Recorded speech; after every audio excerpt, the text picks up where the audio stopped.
Hello friends, कैसे हैं आप सब। चलिए आज हम अपना टॉपिक देखते हैं। रणथंभौर के शासक हमीरदेव चौहान। आप जो ये पिक्चर देख रहे हैं, हमीरदेव चौहान जो कहाँ के शासक थे, रणथंभौर के। रणथंभौर के शासक हमीरदेव चौहान के बारे में आज हम अध्ययन करेंगे। तो हमीरदेव चौहान को प्रसिद्ध क्यों है, तो क्यों प्रसिद्ध है, तो हमीर हट के कारण, अपने हट के कारण वे प्रसिद्ध थे। कौन? हमीरदेव चौहान। तो हमारा स्रोत क्या रहे, भाई कक्षा 12 की इतिहास की पुस्तक है, वो उसका हम अध्ययन कर रहे हैं। चौथा लेसन है, उसका हम अध्ययन कर रहे हैं। अगर पीछे के अपने आपने 3 वीडियो डाले वो नहीं देखे तो डिस्क्रिप्शन में लिंक दिया गया है, वहाँ से जाकर आप उनको देख सकते हैं। तो चलिए शुरू करते हैं आज हम हमीरदेव चौहान को। हमीरदेव चौहान अपने पिता जेतर सिंह का तीसरा पुत्र था। हमीरदेव चौहान किसका पुत्र था? जेतर सिंह का तीसरा पुत्र था। तो इसका कार्यकाल 1282 से लेकर 1301 तक इसका कार्यकाल था हमीरदेव चौहान का। 1282 से 1301। जेतर सिंह का तीसरा पुत्र। अपने जीवन काल में राज्यारोहण करवा दिया था जेतर सिंह ने। किसका? तो हमीरदेव चौहान का 1282 ईस्वी में। और 1288 में दिग्विजय नीति का अवलंबन किया था। दिग्विजय की नीति अपनाई थी। किसने अपनाई थी? तो हमीरदेव चौहान ने दिग्विजय की नीति अपनाई थी। उसी में उन्होंने कोटि यज्ञों का भी आयोजन किया था, मतलब यज्ञों का आयोजन किया था, जिससे उनकी प्रतिष्ठा में काफ़ी वृद्धि हुई। मेवाड़ के शासक समर सिंह, मेवाड़ का शासक था समर सिंह। इसको पराजित करने के बाद इसकी ख्याति संपूर्ण राजस्थान में फैल गई। मतलब इसको भी वर्तमान में कह सकते हैं कि डॉन की तरह जाने जाना लगा था। भी समर सिंह को पराजित करने के बाद, समर सिंह कहाँ का शासक था? तो मेवाड़ का शासक था। हमीर और जलालुद्दीन खिलजी। हमीर को अपनी शक्ति बढ़ाने का मौका मिल गया। इसी दौरान दिल्ली के में कमज़ोर सुल्तानों के कारण अव्यवस्था पनप रही थी। मतलब दिल्ली में क्या अव्यवस्था पनप रही थी, किस कारण? भी वहाँ के शासक कमज़ोर थे दिल्ली के। और हमीरदेव एक महत्वाकांक्षी शासक था, तो उसने अपनी शक्ति बढ़ाने का मौका मिल गया। तो इसी पंक्ति में अपनी शक्ति बढ़ाने का मौका मिला, इसी कारण दिल्ली के कमज़ोर शासक थे। तो दिल्ली का शासक कौन था? तो जलालुद्दीन खिलजी, मतलब JK जलालुद्दीन खिलजी था। 1290 में जलालुद्दीन खिलजी शासक बना था। ये जलालुद्दीन खिलजी शासक कब बना था? दिल्ली का 1290 में। तो उसने अमीर को कुचलने का निर्णय लिया। ये अमीर देव की शक्ति को बढ़ते हुए देख उसके भी मन में हुआ कि इसको भी हराना चाहिए। तो उसने जाइन दुर्ग पर कब्जा कर लिया। जाइन दुर्ग कहाँ है? तो यह रणथंभौर का में स्थित है। इसको रणथंभौर की कुंजी भी कहा जाता है। इसको घेर लिया लेकिन सफलता नहीं मिली, असफल रहा। कौन? हमीरदेव हमीरदेव चौहान सफल रहा इसमें, उसको रोकने में। और जलालुद्दीन खिलजी सफलता नहीं मिली। तो इसके बाद 1292 में दोबारा प्रयास किया, फिर भी असफल रहा। कौन? तो जलालुद्दीन खिलजी। तो उसी असफलता को छुपाने के लिए जलालुद्दीन खिलजी बोला, मैं ऐसे सैकड़ों किलो को भी मुसलमानों के एक बाल के बराबर नहीं समझता। माने ये लाइन जलालुद्दीन खिलजी ने क्यों बोली? तो अपनी हार को छुपाने के लिए। उसको जीत नहीं सका तो उसने ये लाइनें बोल दी। खुसरो ने इस अभियान को आंखों देखा वर्णन किया है। तो उसकी पुस्तक कौन सी है? मिफ्ताउल फुतूह है। ग्रंथ लिखा था अमीर खुसरो ने, जिसमें इसका जिक्र किया गया है। जलालुद्दीन खिलजी के जो बयान हुए थे रणथंभौर पर हमीरदेव चौहान के खिलाफ, उसका वर्णन मिलता है मिफ्ताउल फुतूह में। अमीर खुसरो की पुस्तक है, इसका आंखों देखा वर्णन किया है और लाइव टेलीकास्ट किया था। अब इसके बाद हमीरदेव चौहान रणथंभौर का शासक है, तो उसके बाद दिल्ली में अगला शासक कौन बनेगा? तो आपको पता ही, अलाउद्दीन खिलजी। अलाउद्दीन खिलजी पहले सेना नायक था, तो उसने जलालुद्दीन खिलजी जो एक कमज़ोर शासक था उसको पता चल गया, तो उसको हटाकर स्वयं शासक बन गया। जलालुद्दीन खिलजी का भतीजा था अलाउद्दीन खिलजी, जो 1292 में शासक बना अपने चाचा की हत्या करके। तो अब देखिए मीरदेव चौहान और अलाउद्दीन खिलजी 1292 में शासक बना, अपने चाचा जेके मतलब जलालुद्दीन खिलजी की हत्या कर दिल्ली का सुल्तान बन गया। कौन बन गया? तो अलाउद्दीन खिलजी। तो अलाउद्दीन खिलजी ने रणथंभौर पर आक्रमण करने शुरू कर दिए। तो उसके प्रमुख कारण क्या थे? अलाउद्दीन खिलजी ने रणथंभौर पर आक्रमण किया, उसके प्रमुख कारण क्या क्या थे? वे क्यों करना चाहता है? तो हमने भी पढ़ा है, एक प्रमुख कारण कौन सा था कि जलालुद्दीन खिलजी ने जो अभियान किए थे वो उसमें असफल रहा, तो उसका भी बदला लेना चाहेगा। दूसरी वह सामरिक दृष्टि से महत्वपूर्ण स्थान है रणथंभौर। तो प्रमुख कारण कौन से? सामरिक दृष्टि से महत्वपूर्ण था रणथंभौर। अलाउद्दीन खिलजी अधिकार कर राजपूत नरेशों में दाग जमाना चाहता था। कौन? अलाउद्दीन खिलजी। तीसरा है दिल्ली के निकट था, बढ़ती शक्ति को बढ़ाना। अलाउद्दीन खिलजी मीरदेव चौहान की बढ़ती शक्ति को दबाना चाहता था। चौथा है अपने चाचा का बदला लेना चाहता था। और साम्राज्यवादी शासक था, अपने साम्राज्य का विस्तार करना उसका लक्ष्य था अलाउद्दीन खिलजी का। तो ये प्रमुख 5 कारण थे जिस कारण अलाउद्दीन खिलजी ने रणथंभौर अभियान किया था मीरदेव चौहान के खिलाफ। अब आगे देखते हैं। नयन चंद्र सूरी की रचनाएं अमीर महाकाव्य के अनुसार अलाउद्दीन खिलजी के विद्रोही सेनापति मीर मोहम्मद शाह को शरण देना। नयन चंद्र सूरी है, उसकी रचना कौन सी है? अमीर महाकाव्य।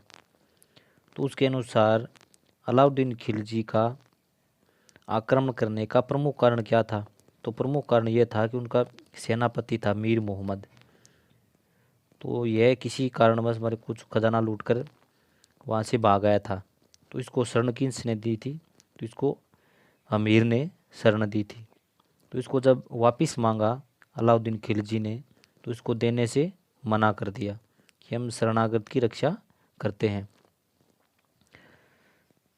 तो इसी कारण बताया जाता है कि नयन चंद्र सूरी के अनुसार इसी सेनापति के कारण अलाउद्दीन खिलजी ने उस पर आक्रमण किया था। और इसके अन्य इतिहासकार है इमामी ने भी इसकी पुष्टि की है। जिसकी नयन चंद्र सूरी ने जो बात कही थी मीर मोहम्मद वाली, इसके इमामी इतिहासकारों ने भी इस बात की पुष्टि की है। 9 मुसलमान। जलालुद्दीन खिलजी के समय भारत में बस चुके वे मंगोल जिन्होंने इस्लाम स्वीकार कर लिया, वे कौन कहलाए? 9 मुसलमान कहलाते थे। 9 मुसलमान कहलाते थे। 1299 ईस्वी में अलाउद्दीन खिलजी ने उल्गू खां व नुसरत खां को गुजरात पर आक्रमण करने के हेतु भेजा था। 1299 में अलाउद्दीन खिलजी ने अपने 2 सेनापतियों उल्गू खां व नुसरत खां को कहाँ पर भेजा था? तो गुजरात अभियान पर भेजा था। जब इनकी सेना विजय के बाद वापस लौट रही थी गुजरात से, तो उस टाइम गुजरात से जब वापस आ रही थी सेना, तो उस टाइम मीरदेव की टुकड़ी ने उसको लूटा था। वे मालवा में उनका माल लूट लिया था। तो इसी माल लूटने के कारण भी वह नाराज हो गया था। माल लूटा तो जालोर के पास लूट के माल में बंटवारे के प्रश्न पर 9 मुसलमानों मतलब जलालुद्दीन फिरोज खिलजी के समय भारत में बस चुके मंगोल जिन्होंने इस्लाम स्वीकार कर लिया था, वे कौन थे? 9 मुसलमान ने विद्रोह कर दिया। जब ये सेना लौट रही थी वापिस गुजरात से, तो इसमें आपस में बोले धन को लेकर झगड़ा हो गया था। यदि विद्रोहियों का बर्बरता के साथ दमन कर दिया गया था, किंतु उसने उनमें से मोहम्मद शाह उसका भाई कि हेब्रू भागकर रणथंभौर के शासक अमीरदेव के पास पहुंचने में सफल हो गए। तो अमीर ने न केवल उन्हें शरण दी पितु मोहम्मद शाह को जगाना की जागीर भी दी थी। 1299 में अलाउद्दीन खिलजी ने उल्गू खां व नुसरत खां के नेतृत्व में आक्रमण किया। उसमें विजय के बाद जो सेना लौटी तो उसमें आपस में फूट के कारण झगड़ा हो गया। उसमें मोहम्मद साहब है उसका भाई था केबरू, उसको भी भागकर कहाँ पर आ गए, रणथंभौर में अमीरदेव चौहान के पास आ गए। तो अमीरदेव चौहान ने उसको ने भी हो सकता है उनको शरण देता, लेकिन उसने शरण देने के बजाय मीर मोहम्मद या मोहम्मद शाह को क्या दिया था, मोहम्मद शाह को जगाना की जागीर दी थी। आश्रय देता वो तो अलग बात थी, उनको जागीर दे, उनको सम्मान भी किया। तो चंद्रशेखर की रचना है, चंद्रशेखर की रचना हमीरठ। चंद्रशेखर की रचना हमीरठ के अनुसार खिलजी की एक मराठा बेगम से मीर मोहम्मद को प्रेम हो गया था। ये कौन कहता है, तो अमीरठ में कहता है चंद्रशेखर। खिलजी की एक मराठा बेगम थी जिससे मीर मोहम्मद को प्रेम हो गया। उन दोनों ने मिलकर अलाउद्दीन खिलजी को समाप्त करने का षड्यंत्र रचा था, और अलाउद्दीन खिलजी को समय रहते इस षड्यंत्र की जानकारी मिल जाने के कारण मीर मोहम्मद को बंदी बनाने का प्रयास किया गया, किंतु वह भागकर अमीर की शरण में पहुंच गया। मैंने की अलग अलग कहानियाँ मिलती है। वे तो आपको ही पता है, अभी अगर कोई सेनापति किसी राजा की पत्नी को भगाकर ले जाता है तो फिर राजा क्या करेगा। अलाउद्दीन खिलजी की तरफ से इन विद्रोहियों को सौंप देने की मांग की गई, लेकिन आपको पता ही है अमीर तो हटी था ही, उसने इस मांग को ठुकरा दिया। तो अलाउद्दीन खिलजी ने रणथंभौर पर आक्रमण कर दिया। तो हम अमीर की प्रारंभिक सफलताएं पढ़ते हैं। अगला टॉपिक है, अगला पॉइंट है अमीर की प्रारंभिक सफलताएं। तो अमीर की प्रारंभिक सफलताओं में 1299 ईस्वी में अलाउद्दीन खिलजी ने उलगू खां व अल्प खां और नुसरत खां के नेतृत्व में सेना भेजी रणथंभौर पर। तो रणथंभौर भेजी तो उसकी रणथंभौर की कुंजी कौन सा दुर्ग कहलाता है, तो जाइन दुर्ग, उस पर अधिकार कर लिया। इस पर पहले आक्रमण किसने किया था, तो जलालुद्दीन खिलजी ने किया था, जो उसको जीत नहीं सका था। 1292 में किया था, उससे पहले 2 बार किया, 1290 और 1292 में दोनों बार असफल रहा था।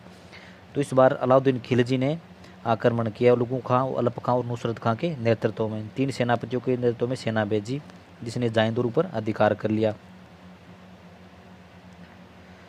तो इसी एक इतिहासकार हो इमामी, तो इमामी के अनुसार उलगू खां ने नाम बदलकर नौशहर रख दिया। जो क्षेत्र जीता उसका नाम क्या रख दिया, नौशहर।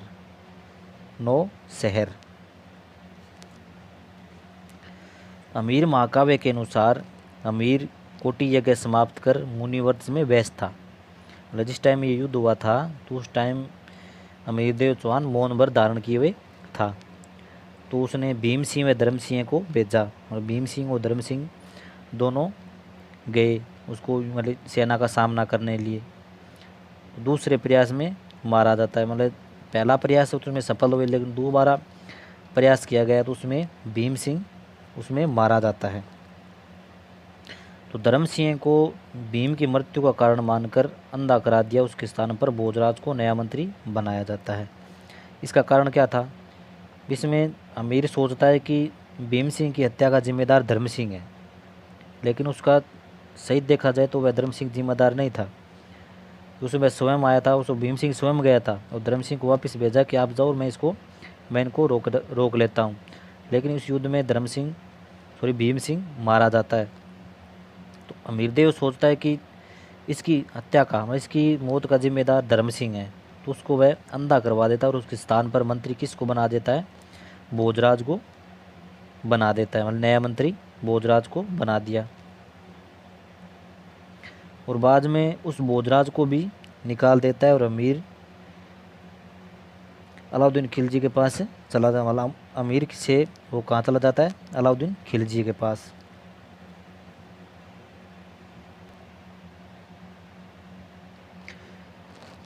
अब आगे देख लीजिए भोजराज को मंत्री किसके बाद बनाया जाता था, धर्म सिंह के स्थान पर उसको मंत्री बनाया जाता है। क्योंकि उसको सेना आक्रमण किया गया था, तो उसमें क्या धर्म सिंह नेतृत्व सेना का दल जो रणथंभौर लौट रहा था, किंतु भीम सिंह पीछे रह गया। इस अवसर का लाभ उठाकर बिक्री सेना ने शाही सेना मतलब अलप खां के नेतृत्व में हमला कर दिया। तो अलप खां के नेतृत्व में जो हमला हुआ उसमें भीम सिंह की मृत्यु हो गई थी, ये हमने पढ़ लिया है। तो आगे देखिए, उल्गू खां रणथंभौर का घेरा डालकर चारों तरफ से पासीब व गरमच बनवाए और मगरबों से दूर पर पत्थरों की वर्षा कर दी। किसके नेतृत्व में? उल्गू खां के नेतृत्व में। तो उसमें इस युद्ध में क्या होता है कि उल्गू खां ने रणथंभौर दुर्ग गिरा डाला, उसके बाद चारों तरफ पासीब व गरमच बनवाए और मगरमों द्वारा दुर्ग रक्षकों पर पत्थरों की बौछारें कर दी। मतलब कोई यंत्र होता था जिसे पत्थर फेंके जाते थे बड़े बड़े। तो दुर्ग में भी भैरव यंत्र और ठुकी लिया। मतलब जो वो यंत्र थे वो किसके थे? वो सल्तनत कालीन वाले मुगल सेना के पास थे। तो उसमें वाले दुर्ग के अंदर कौन से यंत्र? तो भैरव यंत्र और ठुकी लिया और मरकटी यंत्र थे। एक पत्थर नुसरत खां को लगा और घायल हो गया, कुछ दिनों बाद मृत्यु हो गई। और हमने पढ़ा है कि उल्गू खां ने रणथंभौर दुर्ग पर घेरा डाला, तो उसके तरफ चारों तरफ पासीब और क्या था? गरमच, इसे आक्रमण किया, मतलब पत्थरों की बौछार की। तो वो यंत्र कौन सा था? तो मगरबो मैं गैर बो उसे किया। तो दुर्ग के अंदर जो यंत्र थे वो कौन से थे? राजपूतों के बाद वो भैरव यंत्र, ठुकी लिया हुआ मरकटी यंत्र नामक यंत्र थे, उसे पत्थर बरसाए। तो उसके द्वारा फेंका गया पत्थर संयोगवश से किसको जा लगा? नुसरत खां को। तो नुसरत इसमें घायल और कुछ दिनों बाद उसकी मृत्यु हो गई।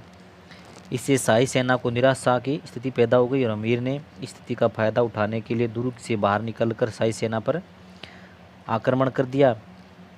तो इसी अप्रत्यक्ष आक्रमण से घबराकर उल्गू खां ने जाए दुर्ग की तरफ पीछे हटना पड़ा। मतलब किसको हटना पड़ा? शाही सेना को। तो उसका सेनापति अब नेतृत्व कौन कर रहा था? तो उल्गू खां उसका नेतृत्व कर रहा था। अब अलाउद्दीन खिलजी का रणथंभौर आना व रणथंभौर पर अधिकार। और उसके बाद अलाउद्दीन खिलजी स्वयं आक्रमण करने के लिए आएगा। कहाँ पर? रणथंभौर पर। तो अमीर खुसरो ने खजाइन उल फुतुह में आंखों देखा वर्णन किया है। और अमीर खुसरो की पुस्तक कौन सी है? खजाइन उल फुतुह। तो उसमें रणथंभौर के आक्रमण का आंखों देखा हाल का वर्णन किया है। सुल्तान ने पासेब मगरबी अरादा की सहायता ली। काफ़ी प्रयासों के बाद अलाउद्दीन खिलजी दुर्ग जीतने में असफल रहा, तो उसे छल व कूटनीति का आश्रय लेते हुए अमीर के पास संधि का प्रस्ताव भेजा।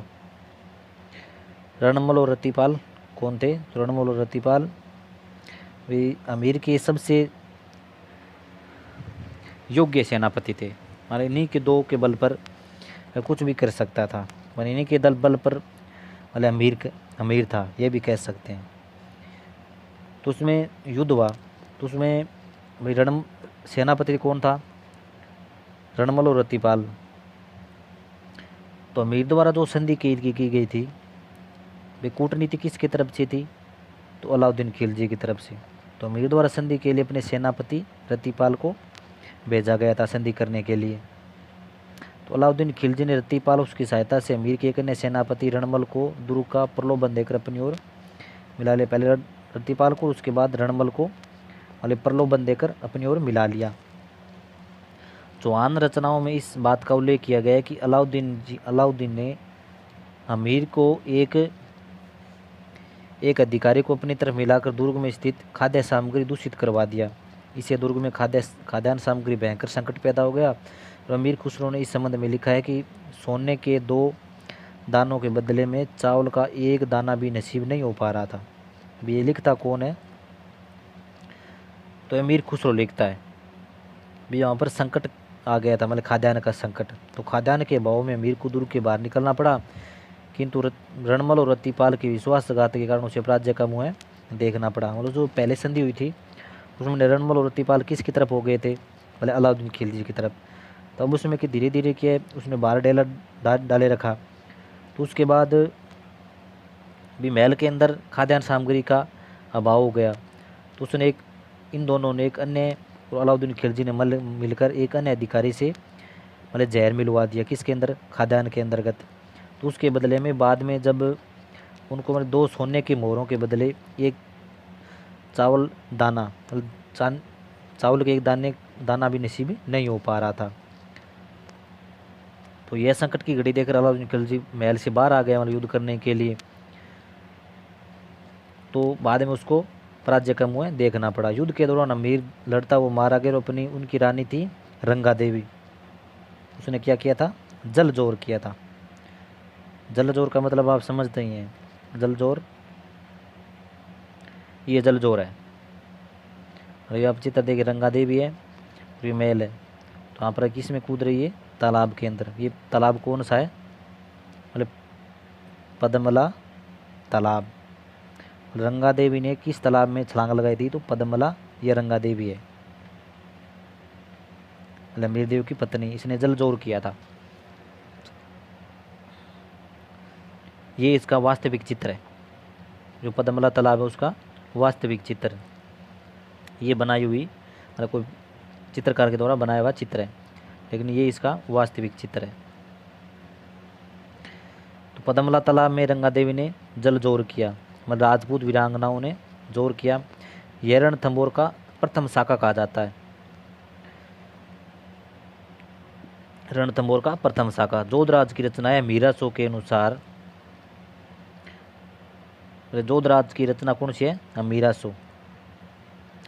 तो मीरा शो के अनुसार मोहम्मद शाह की स्त्रियों ने भी साथ में ही जोर किया था। मोहम्मद शाह कौन था, जिसको शरण दी थी। कुछ स्थानों पर उल्लेख है कि रंग देवी ने पद्मला तालाब में जल जोर किया था। 11 जुलाई 1301 को अलाउद्दीन खिलजी ने रणथंभौर को जीत लिया। ये कब जीता था, 11 जुलाई 1301 को अलाउद्दीन खिलजी ने रणथंभौर पर अधिकार कर लिया, मैंने अपने कब्जे में कर लिया। युद्ध में वीर मोहम्मद भी अमीर की तरफ से लड़ता हुआ घायल हुआ।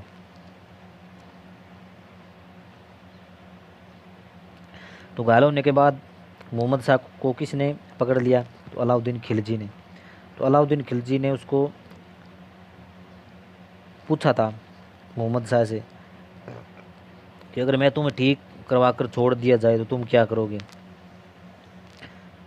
तो उसने कहा था, किसने, मोहम्मद शाह ने, कि तुम्हें मार दूंगा, पहले सबसे पहले तुम्हें मार दूंगा और उसके बाद रणथंभौर का शासक अमीर के किसी वंशज को यहाँ का राजा बना दूंगा। तो इसी यह सुनकर अलाउद्दीन खिलजी गुस्से में आकर उसको हाथी से कुचलवा दिया। किसको, मोहम्मद शाह को हाथी के पैरों से कुचलवा दिया था।